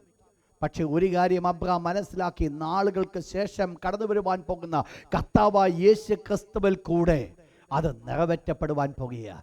ഇതുകൊണ്ട് അബ്രഹാം സന്തോഷിച്ചു. നാളുകൾക്ക് മുമ്പ് ദൂരേക്ക് താൻ നോക്കി, മുൻപിൽ വരുന്നൊരു കാഴ്ച, മുൻപിലെ താഴത്തെ ആ ഭാഗം കൂടെ വായിച്ചാടുന്നത്, അതിന്റെ കണ്ടിന്യൂവേഷൻ. ഇപ്പോൾ എന്ത് സംഭവിച്ചു? അവൻ കണ്ട് സന്തോഷിച്ചിരിക്കുന്നു. അവൻ മുൻപേ അത് കാണുവാനായിട്ട് ആഗ്രഹിച്ചു. അതായിരുന്നു തൻ്റെ എക്സ്പെക്ടേഷൻ. ഈ ലോകത്തിൽ താൻ ജീവിക്കുമ്പോൾ യേശു ക്രിസ്തുവിന്റെ വരവ് അന്ന് അബ്രഹാമിന് ഒരു സന്തോഷം കൊടുത്തെങ്കിൽ, അബ്രഹാമിന് സന്തോഷിക്കാൻ ഒത്തിരി കാരണങ്ങളുണ്ട്. കർത്താവായ യേശു ക്രിസ്തു ജനിക്കുന്നത് കൊണ്ട് അബ്രഹാം സന്തോഷിക്കാൻ ഒത്തിരി കാരണം. ഒന്ന്, സ്ത്രീയുടെ സന്തതി പാമ്പിന്റെ തല തകർക്കും. രണ്ട്, ഈ കർത്താവായ യേശു ദൈവം അബ്രഹാമിന് കൊടുത്ത വാഗ്ദത്തം സന്തതികൾക്കും എന്നല്ല, സന്തതി എന്നുള്ള ഏകത്വത്തിൽ. ആരായി സന്തതി? കർത്താവായ യേശു, തൻ്റെ അനന്തരമായിട്ട് കടന്നു വരുവാൻ പോകുന്ന യേശു. ആ വാഗ്ദത്തം നിറവേറ്റപ്പെടുവാൻ ദൈവം തനിക്ക് കൊടുത്തിരിക്കുന്ന സകലവിധമായ പ്രോമിസുകൾ പരിപൂർണമായി നിറവേറ്റപ്പെടുവാൻ കാരണമായി തീരുന്ന ഒരു യേശു. ഇത് അബ്രഹാം മുൻപിൽ കണ്ടു. അബ്രഹാമിനറിയാം ഇത് സംഭവിക്കുവാൻ പോകുക. ദൂരെ നിന്ന് അത് കണ്ടു. എന്തുണ്ടായി? അബ്രഹാമിൻ്റെ വിശ്വാസത്തിന് ഒരു ദൂരക്കാഴ്ച ഉണ്ടായി. ഞാൻ ഓർപ്പിക്കട്ടെ പ്രിയപ്പെട്ടവരെ, ദൈവം നമുക്ക് തന്നിരിക്കുന്ന വിശ്വാസത്തിന് ഒരു ദൂരക്കാഴ്ച ഉണ്ടാകേണ്ടത് വളരെ ആവശ്യമാണ്. ദൂരക്കാഴ്ച ഇല്ല എങ്കിൽ എന്ത് സംഭവിക്കും? വായിച്ചോട്ടെ 1 പത്രോസ് 5-ാം അധ്യായം 10-ാമത്തെ വാക്യം. അപ്പോൾ ഇവിടെ എന്ത് സംഭവിച്ചു? അല്പകാലത്തേക്ക് കഷ്ടം സഹിക്കുന്ന നിങ്ങളെ. അപ്പോൾ ഈ ഒരല്പകാലത്തേക്ക് എന്തുണ്ടെന്ന് അവിടെ പറയുന്നു? കഷ്ടം. അതുകൊണ്ട് ആ ദൈവത്തിൻ്റെ ദാസന് ആ താഴെ ഞാൻ ഇപ്പോൾ വരുന്നുണ്ടത്, അവർ വിട്ടുപോകുന്നതിനെ ഓർത്തിരുന്നു എങ്കിൽ മടങ്ങിപ്പോകുവാൻ ഇടയുണ്ടായിരുന്നു എന്ന് പറഞ്ഞാൽ, ഇപ്പോൾ വിട്ടുപോകുന്നതും ഇപ്പോഴത്തെ അവസ്ഥയും കൂടെ നോക്കിയാൽ ഒന്നുകൂടെ നല്ലത് പഴയ അവസ്ഥയാണ്. നിങ്ങൾ മനസ്സിലാക്കുന്ന വേർഡ് വായിച്ചാട്ടെ 15-ാമത്തെ വാക്യം, ഹീബ്രൂസ് 11:15. അവർ വിട്ടുപോകുന്നതിനെ ഓർത്തിരുന്നുവെങ്കിൽ മടങ്ങിപ്പോകുവാൻ ഇടയുണ്ടായി എന്ന് പറഞ്ഞാൽ, വിട്ടുപോകുന്നത് ഇപ്പോഴത്തെ അവസ്ഥയും എന്ന് പറഞ്ഞാൽ എന്ത് പ്രാപിച്ചില്ല? വാഗ്ദത്തത്തിൻ്റെ നിവർത്തീകരണം പ്രാപിച്ചില്ല. പക്ഷെ എന്ത് ചെയ്തു? പഴയടത്തുനിന്ന് ഇങ്ങ് വിട്ടുപോകുന്നു. ഇപ്പോൾ എവിടോ ഒരു പെഴുവരിയില്ല, ഒരു മരുഭൂമി പ്രയാണത്തില, മേ ബി വാഗ്ദത്ത കനാൻ നാട്ടിലോ എവിടെയും ആയിക്കൊള്ളട്ടെ, അവരുടെ കൺമുൻപിൽ ഇതെവിടെ മാത്രമേ ഉള്ളൂ? ഇടയ്ക്കുള്ളൊരു പൊസിഷനാണ്. ഈ ഇടയ്ക്കുള്ള പൊസിഷനെ ഒന്ന് കണ്ടിരുന്നുവെങ്കിൽ, ഇപ്പോഴത്തെ ഈ സിറ്റുവേഷൻ മനസ്സിലാക്കിയിരുന്നുവെങ്കിൽ, ആ അനുഭവിക്കുന്ന സഫറിങ്സ് ഒന്ന് നോക്കിയാൽ പണ്ടത്തേതാണ് ഇതിലും നല്ലത്. അതാ പലപ്പോഴും നമ്മൾ പറയുന്നത്, പണ്ട് ദൈവമക്കൾ അല്ലാതിരുന്നപ്പോൾ വലിയ കുഴപ്പമൊന്നുമില്ലായിരുന്നു, പണ്ടത്തേത് നല്ലതാ. പക്ഷെങ്കിൽ എന്ത് ദൈവം ആഗ്രഹിച്ചില്ല, വിട്ടുപോകുന്നതിനെ ഓർത്തിരുന്നില്ല അവര്. കാരണം എന്നാന്നറിയാമോ? അവര് മറ്റൊന്ന് അവരാഗ്രഹിച്ചേ. നിങ്ങൾ മനസ്സിലാക്കണം എന്താ ഞാനിവിടെ പറഞ്ഞു വന്നത്. അല്പകാലത്തെ കഷ്ടം സഹിക്കുന്ന നിങ്ങളെ. അപ്പോൾ അല്പകാലത്തേക്കുള്ള കഷ്ടമുണ്ട്. ഈ കഷ്ടത്തിൽ ഞാൻ നിൽക്കുമ്പോൾ എവിടുന്നാ ഞാൻ വന്നത്? വിട്ടുപോന്നിരിക്കുക. എങ്ങോട്ടാ പോന്നിരിക്കുന്നത്? ഒരു സ്ഥിരമായിരിക്കുന്ന ഒന്ന് കാണിച്ചിട്ടാ പോന്നിരിക്കുന്നത്. വിളിച്ചു വേദനിച്ചപ്പോൾ അത് ഞാൻ കണ്ടില്ല. പക്ഷേ എൻ്റെ ദൈവത്തോടു കൂടെയുള്ള യാത്ര കടന്നു വന്നപ്പോൾ എൻ്റെ ഭൗതിക നന്മകളിൽ നിന്നുള്ള കാഴ്ചപ്പാട് മാറി. അതിനേക്കാൾ വലുതാണ് എൻ്റെ ആത്മാവിൻ്റെ രക്ഷയെന്ന് മനസ്സിലാക്കിക്കൊണ്ട് എൻ്റെ ആത്മാവിൻ്റെ രക്ഷയ്ക്ക് വേണ്ടിയാണ് ഇപ്പോൾ അധ്വാനിക്കുന്നത്. കണ്ടത്, വിളിച്ചത്, വന്നതും അതിനായിരുന്നില്ല. എന്നാൽ ഇപ്പോഴത്തെ അവസ്ഥ ആത്മാവിൻ്റെ രക്ഷ എന്നുള്ളതായിരിക്കുമ്പോൾ അതിനനുസരണമായിട്ടുള്ള എൻ്റെ മുൻപോട്ടുള്ള പ്രയാണത്തിൽ ദൈവം ആഗ്രഹിക്കുന്ന ഇപ്പോഴത്തെ എൻ്റെ സിറ്റുവേഷൻ എന്ന് പറയുന്നത്, ഒരു പക്ഷെങ്കിൽ അല്പകാലത്തേക്ക് കഷ്ടം സഹിക്കുന്ന നിങ്ങൾക്കൊരു കഷ്ടമുണ്ട്. ഈ കഷ്ടത്തിന് നടുവിൽ സ്വാഭാവികമായിട്ട് ഓർക്കുവാൻ സാധിക്കും, പണ്ടത്തെ കാലമായി നിങ്ങൾ കുഴപ്പമില്ല. എന്നാൽ മനസ്സിലാക്കണം, എല്ലാ ദൈവഭക്തന്മാരുടെ ജീവിതത്തിലും അവരുടെ മുൻപിൽ അവർ കാണുവാൻ ഇടിയായിത്തീർന്നത് ഭാവിയുടെ ആ പ്രസന്റ് അവസ്ഥയായിരുന്നില്ല. അവരുടെ ഭാവി എന്താണോ, നിത്യത എന്താണെന്നുള്ളതാ. വായിച്ചാട്ട് ഒരു വാക്യം കൂടെ, ജോബ് ചാപ്റ്റർ 19:25-27. നിങ്ങൾ മനസ്സിലാക്കുക, തൻ്റെ ത്വക്ക് അസുഖം വന്ന് ദ്രവിച്ചു കൊണ്ടിരിക്കുമ്പോൾ ഈ ദ്രവിച്ചുകൊണ്ടിരിക്കുന്ന ഒരു സ്ഥാനത്ത് നിന്നാണ് ഇയ്യോബ് പറഞ്ഞത്. തൻ്റെ ഭാര്യ വന്ന് ഇയ്യോബിനോട് പറഞ്ഞു, അവനെ ദൈവത്തെ തള്ളിപ്പറ, എന്നിട്ട് നീ ഇറങ്ങിപ്പോ. തൻ്റെ കൂട്ടുകാരെല്ലാം അത് പറഞ്ഞു. ഈ സകലതും തനിക്ക് പ്രതികൂലമായി തീർന്ന സമയത്തും ഈ ദൈവത്തെ മാത്രം മുറുകെ പിടിച്ചുകൊള്ളാൻ ഒരൊറ്റ കാരണമേ ഉള്ളൂ. ഇയ്യോബിന് പറയുവാൻ ഒരു കാര്യമുണ്ട്: ഈ അവസ്ഥയിൽ എൻ്റെ ജീവിതം മുൻപോട്ട് പോകത്തില്ല. ഇത് നിത്യകാലത്തേക്ക് എൻ്റെ ശരീരം ദ്രവിച്ചുകൊണ്ടിരിക്കത്തില്ല. പിന്നെ ഒരു കാര്യം അറിയാം, എൻ്റെ ത്വക്ക് ഇങ്ങനെ ദ്രവിച്ച ശേഷം ഞാൻ ദേഹസഹിതനായി ഞാൻ എൻ്റെ ദൈവത്തെ കാണും എന്ന് പറഞ്ഞാൽ ഇയ്യോബ് കണ്ടത് ഭാവിയിൽ എന്ത് സംഭവിക്കാൻ പോകുന്നു, എന്താണ് തൻ്റെ ജീവിതത്തിൽ വരുവാൻ പോകുന്നത്. ഈവൻ തൻ്റെതായിരിക്കുന്ന ശരീരമാണ് ദ്രവിച്ചുകൊണ്ടിരിക്കുന്നതെങ്കിലും ഈ ദ്രവിക്കപ്പെട്ട ശരീരം മാറ്റപ്പെട്ടുകൊണ്ട് ഒരു തേജസ്കരിക്കപ്പെട്ട ശരീരം തനിക്ക് കിട്ടും എന്നുള്ള ഒരു പ്രത്യാശയാണ് ഇയ്യോബിൻ്റെ ജീവിതത്തിൽ ദൈവത്തെ തള്ളിപ്പറയാതിരിക്കുവാനുള്ള കാരണം. ഞാൻ പറഞ്ഞു മനസ്സിലായോ? മുൻപിൽ ഏത് കണ്ടു? ഭാവി. എന്താ ഇന്നത്തെ കഷ്ടതയിൽ നിൽക്കുമ്പോൾ, ഇന്നത്തെ വേദനയിൽ നിൽക്കുമ്പോൾ താൻ കാണുവാൻ ഇടയായിത്തീർന്ന ഇന്നത്തെ വേദനയല്ല, പിന്നെയോ നാളെ തനിക്ക് ലഭിക്കുവാൻ പോകുന്ന ഒരു വലിയ അനുഗ്രഹം. അതിനെയാണ് താൻ എംബ്രേസ് ചെയ്തത്, അതിനെയാണ് താൻ ആലിംഗനം ചെയ്തത്. എന്നാൽ ഒരു കാര്യം അറിയാം, എന്നെ വീണ്ടെടുക്കുന്ന ഒരുവനുണ്ട്. അവൻ എന്നെ വീണ്ടെടുക്കും. ഞാൻ ഇപ്രകാരം ഞാൻ ആകുവാനായിട്ട് ഇടയായിത്തീരും.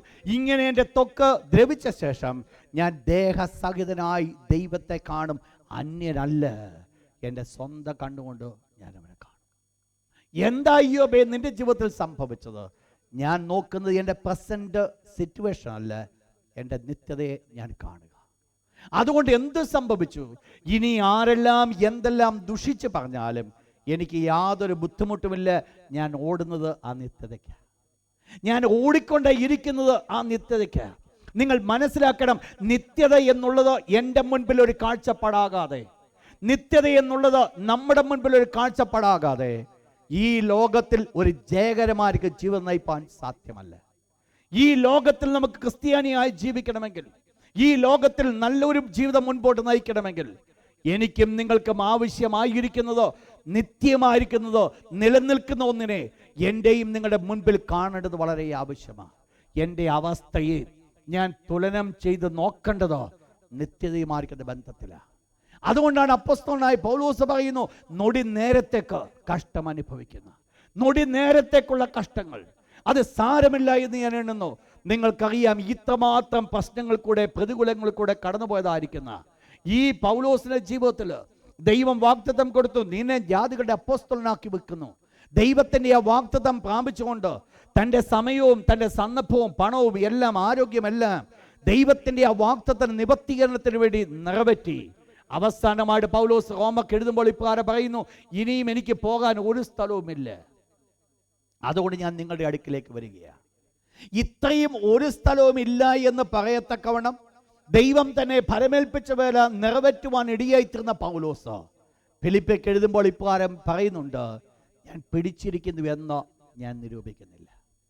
പിന്നെ ഞാൻ എന്ത് ചെയ്യുന്നു? ഞാൻ പിടിക്കാമോ എന്ന് വെച്ച് ഓടിക്കൊണ്ടേയിരിക്കുക. അപ്പൊ എന്ത് വാഗ്ദത്തമാ പൗലോസ് പിടിച്ചിട്ടുണ്ടെന്ന് താൻ അഭിമാനിക്കുവാൻ പറ്റാഞ്ഞത്?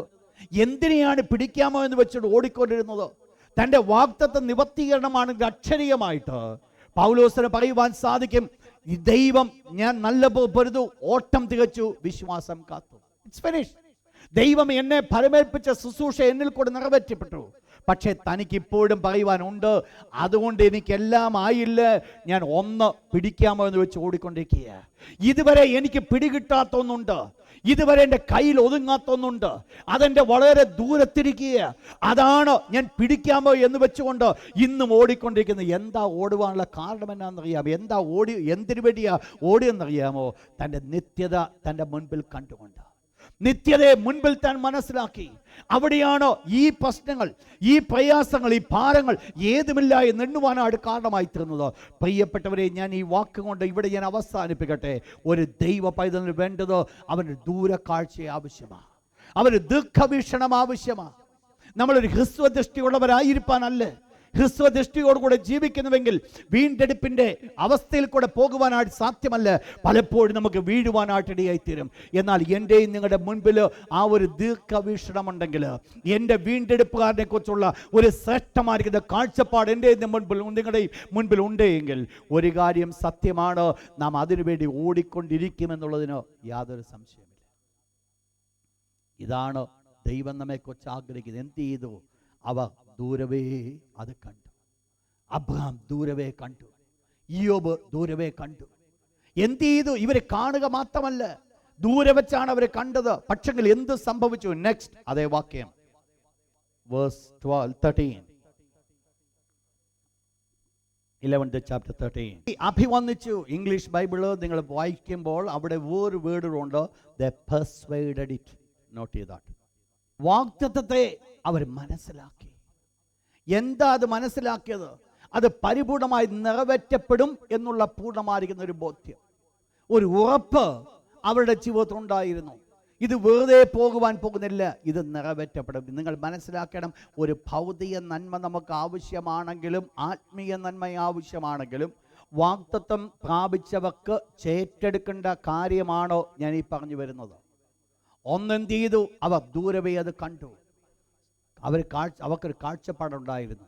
എന്തിൻ്റെ കാഴ്ചപ്പാടാ? ഇത് നിവർത്തിക്കപ്പെടുവാൻ പോകുന്നുവെന്നുള്ള കാഴ്ചപ്പാട്. നിങ്ങൾ മനസ്സിലാക്കണം, ആ കാഴ്ചപ്പാട് ജീവിതത്തിൽ വളരെ ആവശ്യമാണ്. ആ കാഴ്ചപ്പാടില്ലാതെ മുൻപോട്ട് പോകുവാൻ സാധ്യമല്ല. പിന്നീട് എന്തുണ്ടായി? ആ കാഴ്ചപ്പാടോടുകൂടെ തന്നെ അവർ ഒരു കാര്യം മനസ്സിലാക്കി, ഇത് 100% ഇത് നിറവേറ്റപ്പെടുക തന്നെ ചെയ്യും. ഒരിക്കൽ പോലും ഇത് മാറിപ്പോകത്തില്ല. എന്തെല്ലാം ഈ ലോകത്തിൽ സംഭവിച്ചാലും, ഏതെല്ലാം കാര്യങ്ങൾ ഈ ലോകത്തിൽ മാറ്റപ്പെട്ടാലും എന്നോട് പറഞ്ഞ വാഗ്ദത്തം മാറ്റപ്പെടുകയില്ല. അതാണ് സാറായിക്ക് ലഭിച്ച അനുഗ്രഹം, അതാണ് അബ്രഹാമിന് ലഭിച്ച അനുഗ്രഹം, അതാണ് നോഹയ്ക്ക് ലഭിച്ച ഒരു അനുഗ്രഹം. നിങ്ങൾ മനസ്സിലാക്കണം, ഇവരുടെ എല്ലാവരുടെയും ജീവിതത്തിൽ അവർ ഒന്ന് മനസ്സിലാക്കി, ദൈവം തങ്ങളോട് കൽപ്പിച്ചത് നിറവേറ്റപ്പെടും എന്ന് അവർ മനസ്സിലാക്കി. ദൈവം തന്നോട് അരുളി ചെയ്തത്, വാഗ്ദത്തം ചെയ്തവൻ വിശ്വസ്തനെന്ന് അവർ പരിപൂർണമായിട്ട് ഉറച്ചു. പ്രിയപ്പെട്ടവരെ, അബ്രഹാമിൻ്റെ ജീവിതത്തിൽ ഈ ഓട്ടം ഓടുവാൻ കാരണമായിരുന്നത് ഇത് നടക്കത്തില്ല എന്നൊരു ചിന്തയുണ്ടായിരുന്നെങ്കിൽ അബ്രഹാം ഓടത്തില്ല. പക്ഷേ ഒരു കാര്യം അബ്രഹാമിനറിയാം, ഇത് തീർച്ചയായിട്ടും നടക്കും. തേർഡ് വൺ വളരെ ഇമ്പോർട്ടൻറ്റ്. തേർഡ് സ്റ്റെപ്പ് വായിച്ചിട്ട് 13ാമത്തെ വാക്യം. നോട്ട് ചെയ്താട്ട്. ഇതാണ് വളരെ പ്രധാനമായിട്ടുള്ളത്. They embraced it. അതിനെ അവർ അഭിവന്ദിച്ചു. അവരുടെ കരങ്ങളൊക്കെ നീട്ടി. നിങ്ങൾ മനസ്സിലാക്കണം, ഈ വാഗ്ദത്തം എവിടെ കിടക്കുന്നേ ഉള്ളൂ? വളരെ ദൂരത്ത്. പക്ഷെ ഈ ദൂരത്ത് കിടക്കുന്ന വാഗ്ദത്തം അവരെന്ത് ചെയ്തു? അവരത് കണ്ടു. ഈ കണ്ട വാഗ്ദത്തെ അവരെന്ത് ചെയ്തു? തങ്ങളുടെ കരങ്ങൾ എംബ്രേസ്, മാർവോടങ്ങ് ചേർത്തു. ഈ വാഗ്ദത്തം മാർവോട് ചേർക്കണമെങ്കിൽ തൻ്റെ 2 കരങ്ങൾ കൊണ്ട് ആ വാഗ്ദത്തം തൻ്റെ മാർവോട് ചേർക്കുക. ഇതാണ് വളരെ ആവശ്യമായിരിക്കുന്നത്. നിങ്ങൾ മനസ്സിലാക്കണം, വാഗ്ദത്തം ദൂരെ കിടന്നതാ. പക്ഷേ ഇവിടെ വാഗ്ദത്തം ദൂരെയാണ് കിടക്കുന്നതെങ്കിൽ തന്നെയും ഇപ്പോൾ നിൽക്കുന്നത് എവിടെ അല്ല, ദൂരത്തല്ല. ഇപ്പൊ എവിടെ ഇരിക്കുന്നു? Near to my chest, near to me. അതെൻ്റെ എന്നോട് വളരെ അടുത്തിരിക്കുക. ആ വാഗ്ദത്തം എന്നോട് അടുത്തിരിക്കുക. എന്താ വാഗ്ദത്തം? അബ്രഹാമിനോട് ദൈവം പറഞ്ഞു, സാറായോട് ദൈവം പറഞ്ഞു, ഞാൻ നിനക്ക് ഒരു കുഞ്ഞിനെ തരും. ഇത് ദൂരെ കിടക്കുക. പക്ഷേ ആ ദൂരെ കിടക്കുന്ന വാഗ്ദത്തത്തെ മുൻപിൽ കണ്ടു. സാറ വിശ്വാസം കണ്ടു കഴിഞ്ഞിട്ട് എന്ത് ചെയ്തു? തൻ്റെ നെഞ്ചോടങ്ങ് ചേർത്തു. ആ നെഞ്ചോട് ചേർത്തു എന്ന് പറയുമ്പോൾ നിങ്ങൾ മനസ്സിലാക്കണം, ഇവിടെയാണ് ആ ദൈവത്തിൻ്റെ സ്തുതിയും സ്തോത്രവും ഒക്കെ പൊങ്ങുന്നത്. ഇവിടെ വിശ്വാസം, വാഗ്ദത്തം അപ്പുറത്ത് കിടക്കുക. ഇതുവരെ വാഗ്ദത്തം തൻ്റെ കയ്യിൽ വന്നില്ല. പക്ഷെ ഇപ്പോൾ താൻ ചെയ്തത് അത് ലഭിച്ചു കഴിഞ്ഞു എന്നുള്ളത് ഓർത്ത് ദൈവത്തിന് നന്ദി പറയുക. ലഭിച്ചു എന്നുള്ളതല്ല, ലഭിച്ചിട്ടില്ല. പക്ഷെ ഇതിപ്പോ തൻ്റെ നെഞ്ചോട് അടുപ്പിച്ചിരിക്കുക. ഇപ്പൊ ദൂരെ കിടക്കുന്ന ഒന്നല്ല, ഇത് തന്നോട് വളരെ അടുത്തിരിക്കുന്ന ഒന്ന്, തന്നോട് വളരെ അടുത്ത ഇൻറ്റിമേറ്റ് ആയിരിക്കുക. ഈ വാഗ്ദത്തം തൻ്റെ നെഞ്ചോട് ചേർത്ത് വെച്ചുകൊണ്ട് ദൈവത്തിന് നന്ദി പറയുവാൻ ഇതാണ് ഒരു ദൈവ പൈതലിന് ആവശ്യമായിരിക്കുന്നത്. ദൈവത്തിൻ്റെ എന്ത് സംഭവിച്ചു? നിങ്ങൾ മനസ്സിലാക്കണം, നമുക്കൊരു ജോലി കിട്ടുന്നത് മുൻപിൽ കണ്ടിട്ട് നെഞ്ചോട് ചേർക്കുവാൻ അല്ല ഇവരാരും പോയത്. ഇവരൊക്കെ ചെയ്തത് ആ ദൈവം തന്നെ ശില്പിയായി നിർമ്മിച്ചതും അടിസ്ഥാനങ്ങളുമായ നഗരത്തെ മുൻപിൽ കണ്ടാണ് അവരതിനെ നെഞ്ചോട് ചേർത്ത്. ഇതാ ആവശ്യം. മനസ്സിലായോ? ഒരു ഭൗതിക നന്മ എന്നുള്ളതല്ല എൻ്റെ ജീവിതത്തിലെ വിഷയം. ഇന്ന് രാത്രി എനിക്കും നിങ്ങൾക്കും ആവശ്യമായിരിക്കുന്നത് ഭൗതിക കാഴ്ചപ്പാടുകൾ മാറ്റി ആത്മീയ കാഴ്ചപ്പാടിലേക്ക് ഞാൻ നിങ്ങളും കടന്നു വരേണ്ടത് വളരെ ആവശ്യമാണ്. ദൈവം എന്നിലും നിങ്ങൾക്കൂടെ ആഗ്രഹിക്കുന്നത് ഒരു സ്വർഗീയ കനാനിനെ മുൻപിൽ കണ്ടുകൊണ്ട് ഒന്ന് ആശ്ലേഷിക്കുവാൻ സാധിക്കുമെങ്കിൽ, എൻ്റെ അരുമനാഥനാകുന്ന യേശു ക്രിസ്തുവിൻ്റെ തേജസ്കരിക്കപ്പെട്ട അവസ്ഥയിൽ ഞാൻ നിങ്ങളും ആയിത്തീരുന്നത് ദൂരെ വെച്ച് കണ്ടുകൊണ്ട് ഒന്ന് ആശ്ലേഷിക്കുവാൻ സാധിക്കുമെങ്കിൽ, ഞാൻ നിങ്ങൾ നിത്യകാലം ദൈവത്തോടു കൂടെ ആയിരിക്കുന്ന ആ ശ്രേഷ്ഠമായിരിക്കുന്ന അവസ്ഥയെ മുൻപിൽ കണ്ടുകൊണ്ട് എൻ്റെ നെഞ്ചോട് ചേർന്ന് ആശ്ലേഷിക്കുവാൻ സാധിക്കുമെങ്കിൽ, this is what God expects. ഇതാണ് വാസ്തവത്തിൽ ഒരു സ്പിരിച്വൽ മാൻ. ഇതാണ് ഒരു ആത്മീയ മനുഷ്യൻ. മറ്റുള്ളതൊക്കെ ജഡീക മനുഷ്യ, കാർണൽ മാൻ. പക്ഷേ ഒരാത്മീയ മനുഷ്യനായി കഴിയുമ്പോൾ അവരുടെ ചിന്താഗതികൾ മാറ്റപ്പെട്ടു, അവരുടെ വിചാരങ്ങൾ മാറ്റപ്പെട്ടു, അവരുടെ കാഴ്ചപ്പാടുകൾ മാറ്റപ്പെട്ടു. ഭൗതിക നന്മകൾക്കപ്പുറമായി പ്രവർത്തിക്കുന്ന സ്ഥിരമായിരിക്കുന്ന ഒരു പട്ടണത്തെ, സ്ഥിരമായിരിക്കുന്ന ഒരു നഗരത്തെ മുൻപിൽ കണ്ടുകൊണ്ട് ആശ്ലേഷിക്കുവാൻ കാരണമായി തീർന്നു. നിങ്ങൾ മനസ്സിലാക്കണം, ഈ മുൻപിൽ കണ്ടതായിരിക്കും ദൈവം തന്നെ ശില്പിയായി നിർമ്മിച്ചതും അടിസ്ഥാനമുള്ള നഗരത്തെ മുൻപിൽ കണ്ട് നെഞ്ചോട് ചേർത്ത് ആശ്ലേഷിച്ചതാണ് ബാക്കിയുള്ള സകല അനുഗ്രഹത്തിന് കാരണമായി തീർന്നത്. വിട്ടുപോകുന്നതിനെ ഓർത്തിരുന്നുവെങ്കിൽ മടങ്ങിപ്പോകുവാൻ ഇടയാകുമായിരുന്നു. വിട്ടുപോകുന്നതിനെ ഓർക്കാതിരിക്കുവാൻ കാരണം ഇപ്പോഴത്തെ ക്രൈസിസ് കണ്ടതുകൊണ്ടല്ല. പിന്നെ അവരുടെ മുൻപിൽ ഉണ്ടായിരുന്നത് നാളെ വരുവാൻ പോകുന്ന നന്മയാണ്, നാളെ വരുവാൻ പോകുന്ന അനുഗ്രഹം അവരുടെ മുമ്പിൽ കണ്ടത്. ഈ അനുഗ്രഹത്തെ കണ്ടുകൊണ്ടാണ് അവർ ദൈവത്തിന് നന്ദി പറയുവാൻ ഇടയായിത്തീർന്നത്. പ്രിയപ്പെട്ട ദൈവത്തിന്റെ മക്കളെ, ഇന്ന് രാത്രി ഞാൻ ഓർപ്പിക്കട്ടെ, ഭൗതിക കാഴ്ചപ്പാടുകൾ, ജഡീയമായിരിക്കുന്ന കാഴ്ചപ്പാടുകൾ വിട്ടുമാറ്റപ്പെട്ടുകൊണ്ട് ഈ ദിവസങ്ങളെങ്കിലും സ്വർഗീയമായിരിക്കുന്ന കാഴ്ചപ്പാടിലേക്ക് ഞാൻ നിങ്ങളെ കടന്നു വരാം. ദൈവം നമുക്ക് വേണ്ടി വെച്ചിരിക്കുന്നത്, ദൈവം നമുക്ക് വേണ്ടി ഒരുക്കപ്പെട്ട് വെച്ചിരിക്കുന്നത് ആത്മീയ കാര്യങ്ങൾ മനസ്സിലാക്കുക, ആത്മീയ കാര്യം നമ്മൾ പഠിക്കുക. എന്താണ് ഭാവിയിൽ സംഭവിക്കുവാൻ പോകുന്നത്, നിത്യതയിൽ എവിടെയാണ് എന്നെ കൊണ്ട് നിർത്തുവാൻ പോകുന്നത്, എന്താണ് എൻ്റെ ജീവിതത്തിൽ വരുന്ന മാറ്റം, ഇത് കണ്ടുകൊണ്ട് ദൈവത്തെ സ്തുതിക്കുവാൻ സാധിക്കുമെങ്കിൽ ഈ കാലത്തിലെ കഷ്ടങ്ങൾ എന്തില്ല, എങ്ങോട്ട് പോകാൻ തോന്നത്തില്ല, പഴയതിലേക്ക്. കാരണം എന്നെ മുൻപിലുള്ളത് ഭയങ്കര വലിയൊരു അനുഗ്രഹമാണ്, മുൻപിലുള്ളത് വലിയൊരു നന്മയാണ്, മുൻപിലുള്ളത് വലിയൊരു ശ്രേഷ്ഠമേറിയ ഒന്നാ. അതിനെ കാണാതെ പോകുന്നുവെങ്കിൽ പലപ്പോഴും നമ്മുടെ ജീവിതത്തിൽ പല പാപ സ്വഭാവങ്ങൾക്ക് അടിമപ്പെടുവാനുള്ള കാരണമെന്ന് പറയുന്നത് ആത്മീയത്തെ കാണുവാൻ സാധിക്കാതെ പോയത്, നിത്യതയെ കാണുവാൻ സാധിക്കാതെ പോകുന്നത് എൻ്റെയും നിങ്ങളുടെ ജീവിതത്തിലോ നാശത്തിന് കാരണമാകുന്നു. ഇന്ന് രാത്രി ഇവിടെ വെച്ച് ഞാൻ അവസാനിപ്പിക്കട്ടെ. ഒന്ന് എംപ്രൈസ് ചെയ്യുമോ? ഏതിനെ? ദൈവം ശില്പിയായി നിർമ്മിച്ചത്, അടിസ്ഥാനമുള്ളത് ഒരു നഗരം. ഈ ഭൗതികമായിരിക്കുന്ന ബുദ്ധിമുട്ടുകളുടെ മധ്യത്തിൽ, വേദനകളുടെയും പ്രതികൂലങ്ങളുടെയും മധ്യത്തിൽ ഞാൻ എന്തിനായി ഇറങ്ങിത്തിരിച്ചത്? ഈ ദൈവത്തെ കണ്ടുമുട്ടിയത് കൊണ്ട് ഞാനിപ്രകാരം ബാക്കിയുള്ള പോയിന്റ്സ് ഞാൻ നെക്സ്റ്റ് വീക്ക് തരുന്നതായിരിക്കും. കണ്ടുമുട്ടിയത് കൊണ്ട് എനിക്ക് ഇത്രത്തോളം പ്രശ്നമായി എന്ന് പറയുവാനല്ല ഞാൻ നിങ്ങളെ പോകേണ്ടത്. ഒന്ന് വിശ്വാസ കണ്ടുകൊണ്ട് കാണുക, അബ്രഹാം കണ്ടതുപോലെ.